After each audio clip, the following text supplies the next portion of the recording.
본문에 보면 다윗이 그가 죽기 전에 그의 아들로 된 솔로몬 왕에게 몇 사람을 그의 지혜대로 처분하기를 원하는 내용을 언지를 주었던 내용이 우리 읽었던 앞에 내용에 있습니다.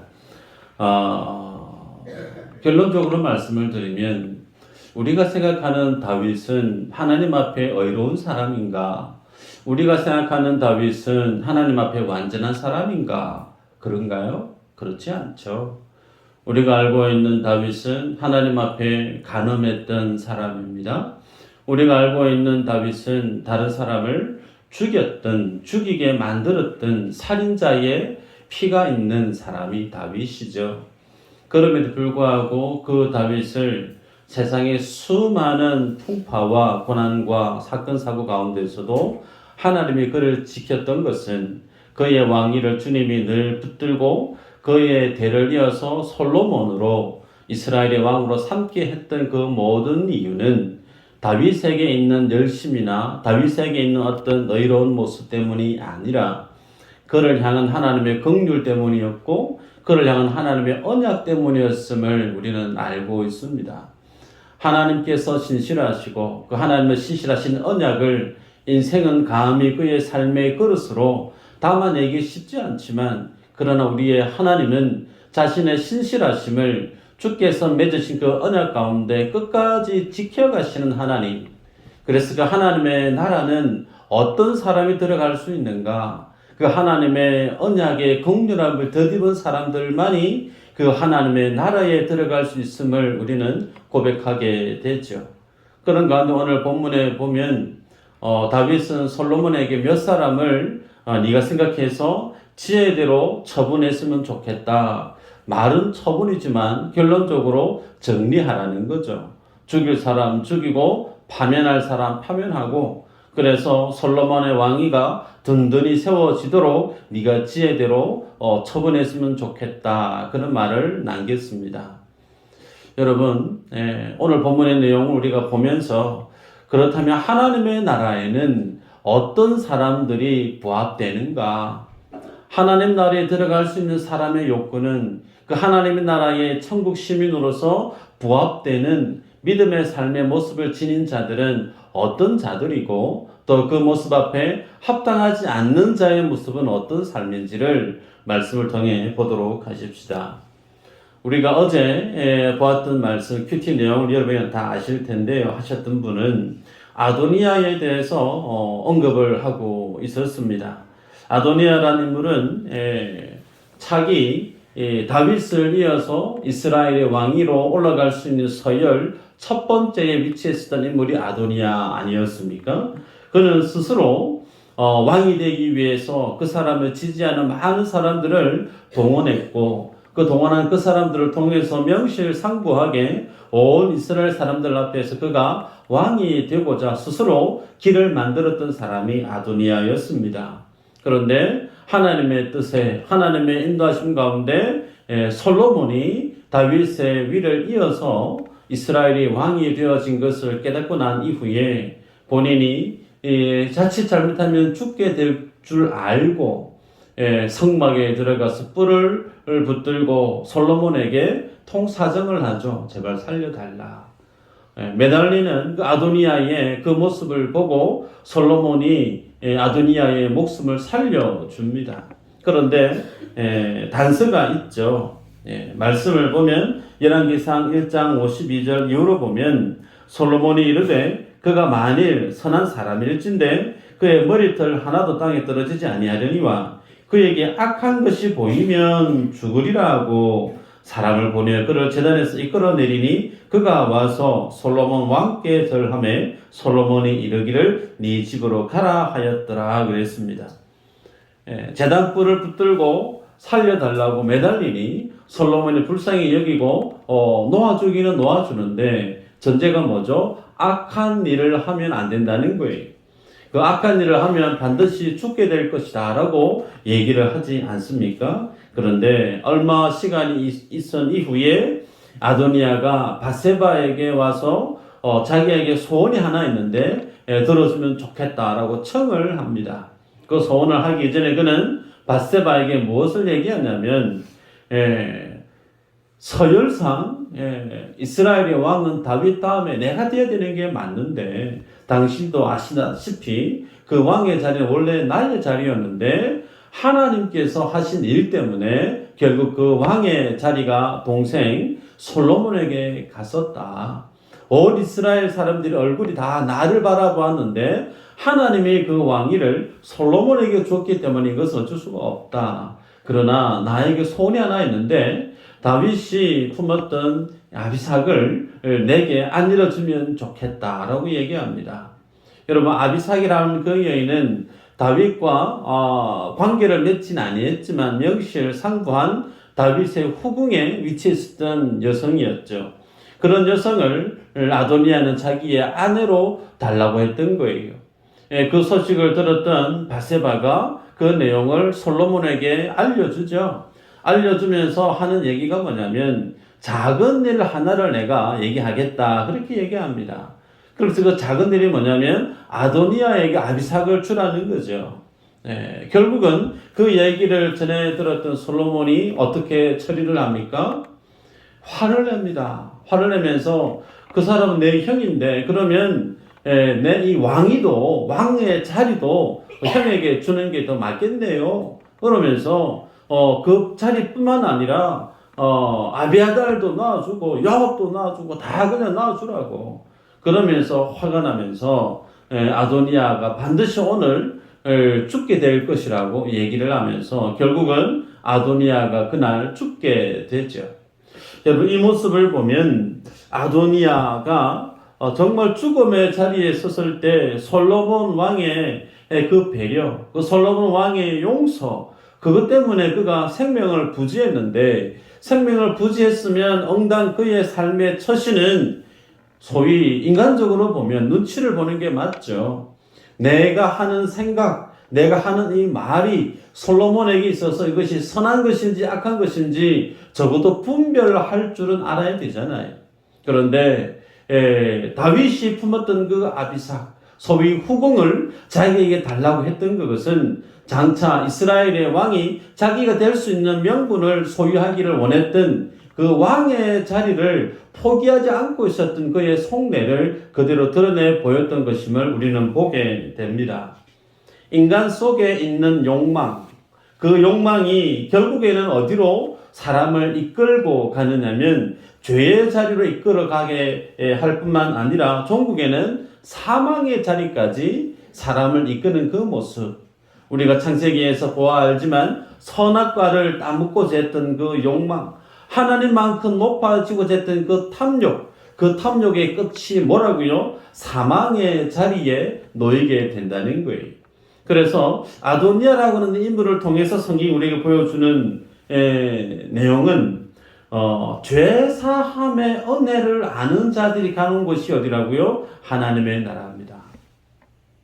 하나님의 죄 사함의 은혜를 아는 자는 그 자신의 죄의 연결고리를 단호하게 끊습니다. 다윗은 자신의 죄를 알았어요. 자신의 허물을 알았어요. 그래서 자신의 요를 눈물로 적셨던, 그러면서 가슴을 찢는 통의 자복함이 다윗에게 있었습니다. 베드로에게도 마찬가지예요. 베드로가 하나님의 사도로 쓰임받으셨던 그 근거는 하나님이 그를 사랑했고 그를 긍휼히 여겼던 것도 물론 있지만 베드로는 자기 자신의 잘못을 인정했다는 거예요. 소위 그것을 우리는 회개라고 표현합니다. 그 회개의 삶들 경험하고 난 이후에 다시는 그 죄의 자리에 머물지 않기를 힘쓰고 고백하고 주님 앞에 서기를, 그래서 주님의 언약을 붙들고 그 죄 용서의 은혜를 아는 자들이 가는 곳이 어디라고요? 하나님의 나라입니다. 두 번째 인물을 보면 제사장 아비아달이죠. 26절 27절인데 읽어보면 왕이 제사장 아비아달에게 이르되 내 고향 아나도스로 가라. 너는 마땅히 죽을 자이로되 네가 내 아버지 다윗 앞에서 주 여호와의 궤를 메었고 또 내 아버지가 모든 환난 받을 때에 너도 환난을 받았은즉 내가 오늘 너를 죽이지 아니하노라 하고 아비아달을 쫓아내어 여호와의 제사장 직분을 파면하니 여호와께서 실로에서 엘리의 집에 대하여 하신 말씀을 응하게 함이더라. 여러분, 제사장 아비아달은 제사장이었는데 그 제사장의 직분에서 그를 파면시킵니다. 그리고 고향으로 돌려보내죠. 여러분, 제사장 아비아달이라는 인물은 다윗과 함께 했던 제사장입니다. 다윗 앞에서 하나님의 언약궤를 들러 메었던 사람이 아비아달이에요. 아들 압살롬이 다윗을 죽이려 했을 때 가장 혁혁한 공을 세웠던 인물 또한 아비아달입니다. 그런 아비아달이 왜 다윗을 부정하고 아도니아를 택한 그 삶의 노선을 정했던 것일까? 생각해 보면 제사장의 인물 중에는 사독이라는 인물도 있었거든요. 그래서 아마 경제 구도가 아니었겠나 생각하게 됩니다. 그래서 많은 백성들이 솔로몬이 아닌 아도니아를 바라보고 서열일이니까 당연히 아도니아가 이스라엘의 왕이 되겠지라고 하는 그런 기대치, 눈에 보이는 계산에 따라서 자신의 제사장의 그 직분에 대한 그 직분의 권력을 어디로 향했을까요? 아도니아에게 향했다는 거예요. 여러분, 제사장은 누구의 명령을 따라야 되는 인물일까요? 하나님이죠. 하나님이 세우신 질서를 인정하고 그 질서 앞에 세상은 다 아니라고 해도 하나님이 세우신 그 질서 앞에 생명을 내어놓고 그 말씀의 길을 묵묵히 걸어가야 될 사람이 제사장인데, 이 사람 아비아달은 하나님에 대한 믿음에 대한 길보다는 어느 길이 나에게 더 유리한가, 소위 하나님의 직분을, 하나님이 주신 내게 주신 그 사명을 하나님 앞에서 분별하지 않고 그것을 자기의 이익으로, 자기의 복락으로, 자신의 안위로 삼았던 죄. 그래서 그를 결국 솔로몬은 파면시키고 고향으로 돌려보내고 맙니다. 여러분, 히브리서 10장 26절 이후로 보면 우리가 진리를 아는 지식을 받은 후 진짓 죄를 범한 즉 다시 속죄하는 제사가 없고 오직 무서운 마음으로 심판을 기다리는 것과 대적하는 자를 태울 맹렬한 불만이 있으리라. 이후에 쭉 넘어가면 하물며 하나님의 아들을 짓밟고 자기를 거룩하게 한 언약의 피를 부정한 것으로 여기고 은혜의 성령을 욕되게 하는 자가 당연히 받을 형벌은 얼마나 더 무겁겠느냐 너희는 생각하라. 무슨 얘기냐면 오늘날 교회 안에 하나님을 예배하는 모든 성도는 다 왕 같은 제사장이라고 성경 우리에게 밝히 말씀합니다. 목사만, 장로만 교회 안에 하나님 앞에서 제사장이 아니고요. 모든 주를 고백하는 성도들은 하나같이 뭐라고요? 왕 같은 제사장이라는 거예요. 아멘인가요? 왕 같은 제사장의 가장 최고의 가치가 뭐냐면 하나님이 그 아들의 피의 그 값을 인정하는 거예요. 그 하나님의 권위를 인정하는 거죠. 그 주님의 말씀의 길을 묵묵히 걸어가고 순종해야 될 인생이 제사장의 직분에 합당한 모습인데, 아비아달이란 이 인물은 하나님의 말씀보다 자기의 직분을 자기의 이익에, 자신의 욕심에, 자신의 영달에 사용했던 인물임을 보게 됩니다. 그래서 직분과 사명을 자신의 명예와 영달 위에 이용하는 자도 하나님의 나라에 합당하지 않다는 거예요. 중요한 내용입니다. 중직자일수록 이 부분이 내 안에 혹 있지 않는가 면밀히 돌아봐야 될 여지가 있죠. 세 번째 인물은 군대 장관 요압에 대한 내용이죠. 28절 이후로 보면 아도니아가 죽게 되고 아비아달이 고향으로 파면당하는 것을 보고 본인이 이제는 내 차례겠구나 알게 되어져서 어디로 도망가느냐면 성막 안으로 들어가서 동일하게 아도니아처럼 제단에 뿔을 붙듭니다. 제단에 뿔을 붙드는 이유는 제발 살려달라는 거예요.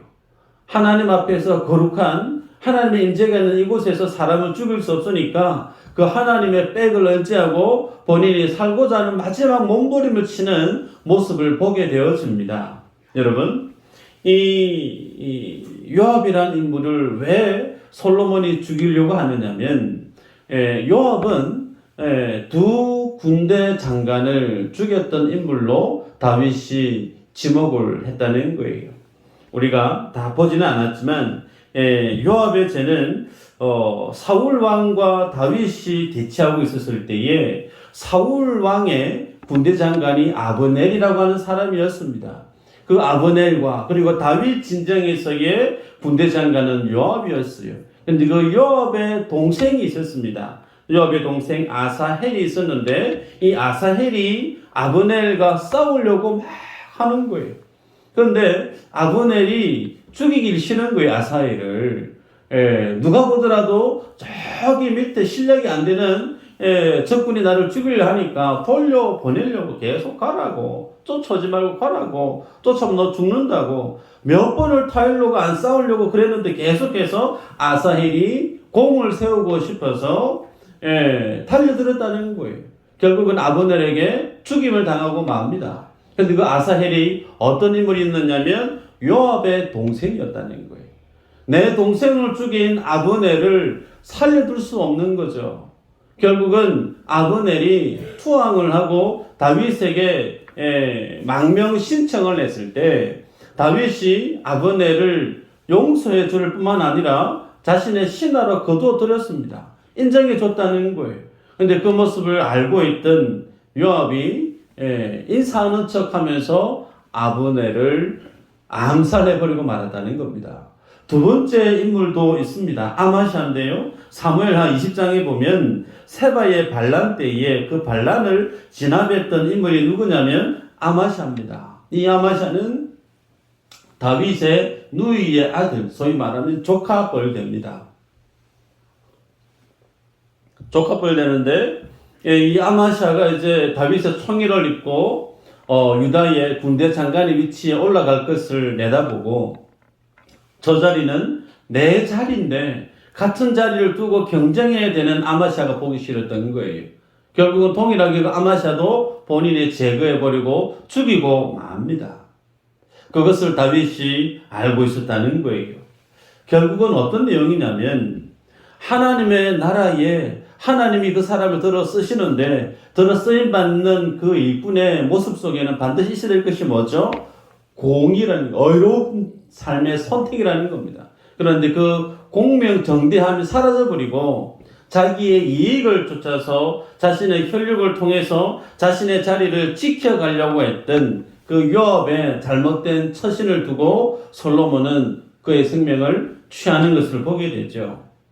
정리하면 순전한 충성이 아닌 자기 이익에 준하는 선별적 충성, 선별적 순종, 그것은 주인에게 충성하는 것이 아니고 그 주인을 어떻게 해요? 이용하는 것이라는 거예요. 그래서 그는 죽임을 당하고 맙니다. 하나님의 나라 동일하다는 거예요.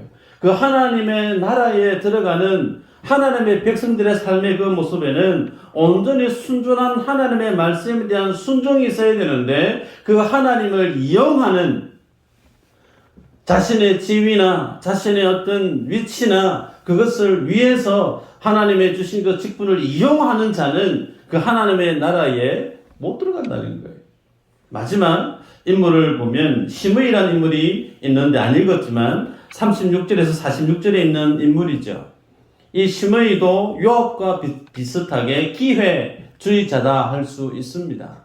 이 시므이는 다윗의 압살롬 간의 싸움이 있을 때에 다윗이 압살롬을 피해서 도망갈 때 시므이가 어떻게 행동했느냐면 다윗을 향하여서 저주를 퍼부었습니다. 네. 저주를 막 쏟아부었던 그 모습을 다윗이 기억을 하는 거예요. 압살롬의 반란이 진행되고 난 다음에 다윗이 다시금 황궁하는데 황궁하는 그 시간에 시므이가 와서 자신의 죄를 고백하고 살려줄 것을 통사정을 하죠. 그래서 그 모습을 보고 다윗이 죽이지를 않습니다. 근데 죽이지 않지만 다윗이 뭐라고 마음에 품었었느냐면 하나님의 기름 부음 받은 자를 저렇게 저주한 그의 죄를 그가 기억하고 백발이 평안히 눕지 못하게끔 네가 알아서 지혜대로 처리를 해라 라고 얘기합니다. 그래서 솔로몬이 시므이에 대해서 어떻게 얘기하냐면 살려는 주는데 죽어 이동 제한을 명합니다. 소위 예루살렘 밖으로 나가면 너는 죽는다는 거예요. 예루살렘 밖을 벗어나지 말 것을 얘기해 줍니다. 3년이 지나고 난 다음에 이 시므이에게 두 종이 있었는데 이 두 종이 집을 나가서 도망을 가버린 거예요.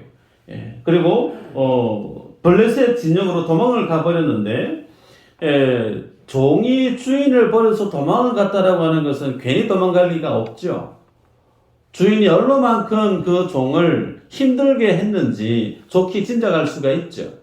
그런데 그 종이 참 꽤 비싸고 돈이 되는 그런 어떤 큰 재산이기 때문에 시므이는 그 두 사람의 종을 잡아오기 위해서 블레셋으로 나가버린 거예요. 소위 예루살렘을 벗어나 버렸다는 겁니다. 까마득히 분명히 솔로몬이 언지를 주었는데 하나님의 이름으로 맹세를 해서 예루살렘으로 벗어나면 네가 죽는다라고 얘기를 했는데도 불구하고 그 하나님의 준엄한 솔로몬의 메시지를 깜빡한 거예요. 그래서 종을 잡아서 데리고 온 그 내용을 솔로몬이 듣게 되는 거죠. 부릅니다. 하나님의 이름으로 내가 맹세해서 너를 예루살렘 밖으로 나가지 말라고 얘기했는데 네가 그것을 어겼다. 그래서 네가 죽는다. 죽게 되는 거죠. 이 시므이의 인물에 대한 해당되는 내용을 우리가 보면 하나님의 용서, 하나님의 은혜를 경험하고 하나님을 자신의 주인으로 섬겨야 될 인생이 하나님이 아닌 또 무엇을 쫓았을까요? 소위 돈이죠. 하나님의 말씀이 엄연히 안 된다고 얘기하는데 그 말씀의 길을 쫓아가야 될 인생이 그 주인의 말씀을 쫓는 것이 아니고 자신의 속에 있었던 돈에 대한 물질에 대한 욕심, 그 욕심을 쫓아가다 보니 결국은 그도 죽임을 당했다라는 것을 성경이 우리에게 보여줍니다. 여러분, 이 모습을 보면 우리가 이제는 알아야 될 내용이 있죠. 아도니아, 아비아달, 요압, 시므이. 이 모습들을 보면서 그 모습 속에 누구의 모습을 보아야 될까요? 내 안의 모습을 볼 수 있어야 된다는 거예요.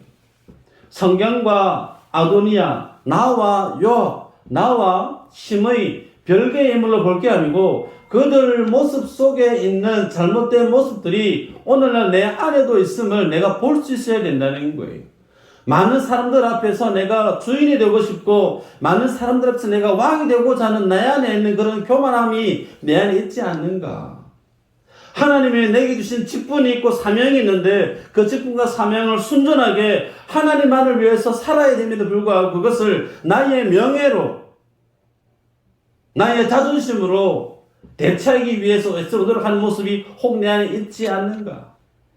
하나님을 위해서 내가 열심히 믿음대로 사명대로 살아야 될 텐데 그 주님의 말씀과 그 주님의 사명이 아닌 세상의 물질을 쫓으면서 내가 동일하게 내가 하나님을 예배한다고 고백하고 있는 내 안에 있는 이율배반적인 잘못된 모습이 내 안에 혹 있지는 않는가?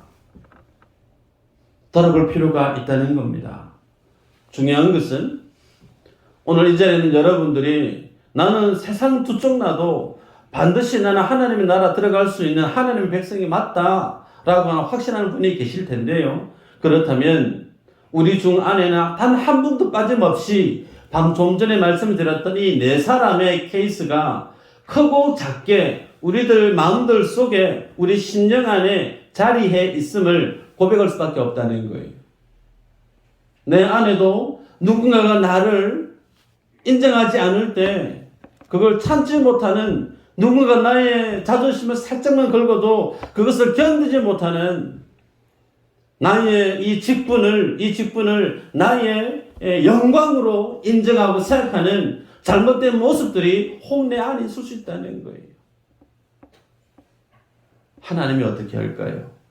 그런 자들 주님이 하나님 나라에 들여보내지 않습니다. 그럼 어떻게 해야 될까요? 하나님이 내 안에 있는 잘못된 모습들을 정리해 가신다는 거예요. 내가 살아있는 날 동안 내 안에 아도니아와 같은 삶의 모습이, 내 안에 요압과 같은 삶의 모습이, 내 안에 아비아달과 같은 삶의 모습이, 시므이와 같은 삶의 모습이 있을 때 하나님이 그것을 내버려 두신 법이 없다는 거예요. 반드시 하나님이 그것들을 정리해 가신다는 겁니다. 야고보서 1장 1절에서 4절인데요. 한번 읽어볼까요? 시작.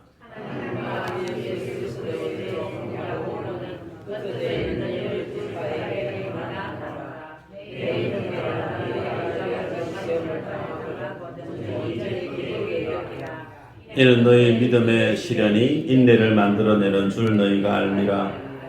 인내를 온전히 이루라. 이는 너희로 온전하고 구비하여 조금도 부족함이 없게 하려 함이라. 아멘. 시험을 당하거든 온전히 말하고요, 기쁘게 여기라. 왜요?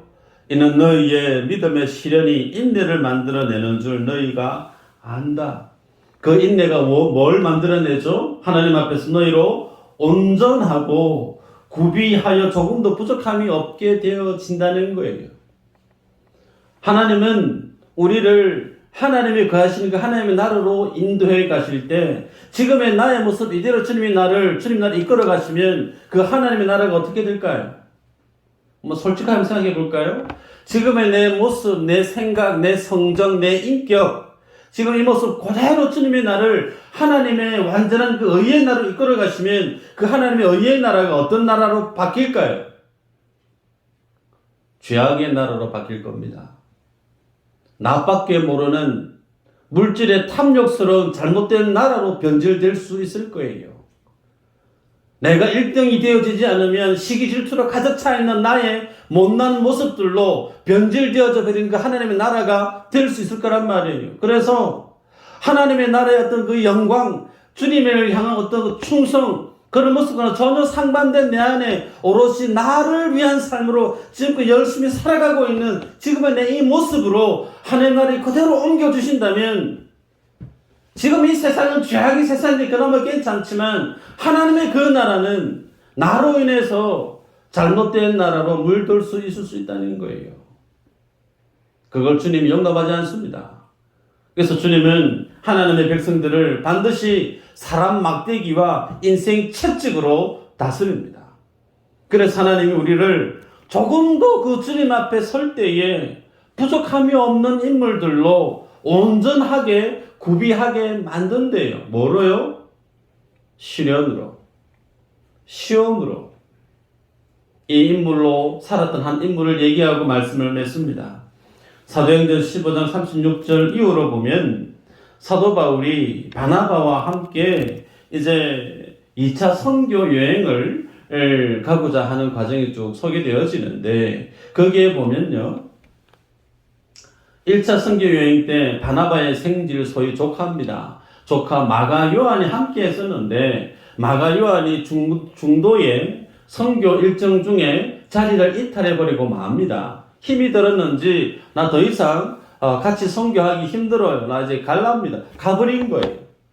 그래서 선교팀에게서 상당한 데미지가 있었던 겁니다. 그리고 나서 1차를 마치고 난 이후에 2차 선교 여행을 준비하려고 하는데 바나바와 바울이 지금 다투는 거예요. 성경에 보면 15장 39절에 서로 심히 다투어라고 기록하고 있습니다.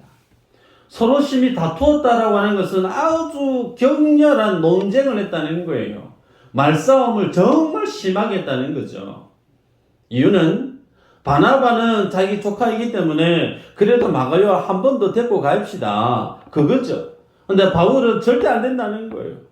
한 번 가서 실패했던 인물, 이 선교팀에, 전도팀에 합류 못 시킨다는 거예요. 결국은 어떻게 해요? 두 사람이 갈랐습니다. 사도 바울 되게 만들었던 멘토가 누구냐면 바나바예요. 그죠?